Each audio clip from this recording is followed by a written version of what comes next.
All right, well, welcome, and thank you so much for joining us today. I'm Jim Farrell, your mayor. So great to see this. This is a day many, many years in the making, and much vision has gone into it. Before we get any further, I'd like to introduce my policy partners, and I'm so proud to work with them and all the work that we do together. So I'll introduce them one by one. We've got Deputy Mayor Susan Honda. Councilmember Lydia Asefa Dawson. Councilmember Hong Tran. Councilmember Mark Kopang. Councilmember Deanie Duclos. Thank you so much for joining us. And actually, we do have former mayors, Gene Burbidge, Michael Park, and we've got not a former mayor, but certainly somebody who is largely helpful jointly responsible for the Performing Arts and Events Center. We've got Joanne Paquette here. Let's give her a big round of applause. And we've got the chair of the South County Fire, Bill Gates. And, well, for all the commissioners that are here, I know that we've got some arts commissioners and some other commissioners in planning. Can we give the commissioners a big round of applause for all they do? Thank you. These, with all the people here and all the people out in the community, events like this don't happen in a vacuum. They don't happen overnight. But I want to thank everybody for coming out today. I'd like to once again thank my policy partners, our policy partners, and acknowledge all the folks that made this happen and work every day on your behalf at the city. Ever since I became mayor 5 years ago, and it's flown by since 2014, we as a city have put a tremendous amount of effort on transforming the region of our downtown. You see the tangible progress in Town Square Park behind us and below, our beautiful Performing Arts and Events Center to the left of me, and our future Town Center steps is the latest installment of this growth in creating a sense of center.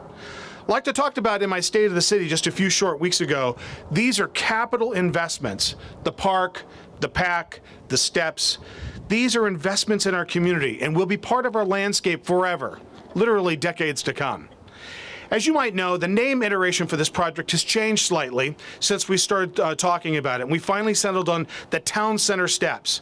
And it's a homage to the Spanish Steps in Rome, Italy, really one of the inspirations for the staircase. That steep staircase of 174 steps connects the Piazza di Spagna at the base and the Piazza Trinity dei Monti at the top.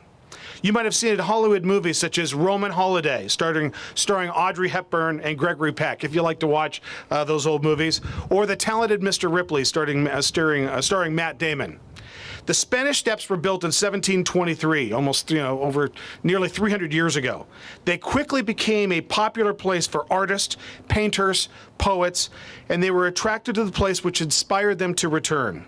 We've got our own picturesque thing going on here with Mount Rainier in the background and really the entryway to our downtown Federal Way, 320th, and the mountain. Now, while you cannot eat lunch on the Spanish Steps because it's forbidden by, I never knew this, it's forbidden by urban regulations, I hope that people eating their lunch or a quick snack or a coffee will be a regular occurrence on our steps. This project utilizes about $3 million in local infrastructure financing tool funds, which can only be used for capital projects, and $125,000 in real estate excise tax money that we have budgeted for years. Now, while it's said that Rome was not built in a day, neither is Federal Way. It'll take years and years for us to build to the vision that we have today, but those steps are occurring right before your very eyes. The REAP money that received can only be used for capital funds. We also received some grant money, a $500,000, $500,000 regional mobility grant from King County Metro. And to them and to our King County Councilman Pevon Reitbauer, I want to say a big thank you very much. It's targeted toward pedestrian connections and connecting up our Performing Arts and Events Center, our park, and the future University of Washington here. This design features plenty of sitting spaces for those who'd like to stop and take in one of the best views of the city. Imagine essentially a little amphitheater in which to gather or a place to sit and eat your lunch. Where there was once a wall, there will now be a place to recreate, eat, or meet friends and family. So let's gather around the ceremonial box and get started. Thank you for coming.